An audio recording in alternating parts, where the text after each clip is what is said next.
Umengameli we-MK Party uJacob Zuma wethule uphiko lwale qembu ozosebenzisana naye njengomengameli ukuqhuba imisebenzi yeqembu.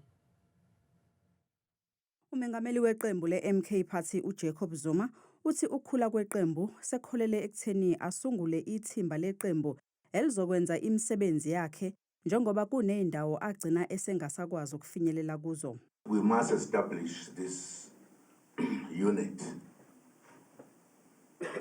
which is going to be working with the president so that they could cover what the president cannot cover in terms of how we are now operating in the country. Ohola leli thimba uSibonelo Maphumulo nophinde abe yikhansela leqembu ogwini lwesifundazwe unxuse ukuba babambisane ekwenzeni umsebenzi weqembu njengoba bebheke okhethweni lohulumeni bezindawo. Sibambisane kulomsebenzi ongezukubalula kepha ke ngokuthenjwa umongameli wabona ukuthi cha nali ibandla elizokwazi ukuthi liqhubeke nawo. Siyocela nje the entire leadership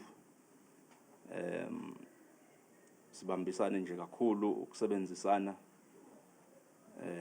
so that we will see iphupho lomkhonto wesizwe being realized. uZuma uthi lokhu bakwenze ngenxa yokukhula kweqembu.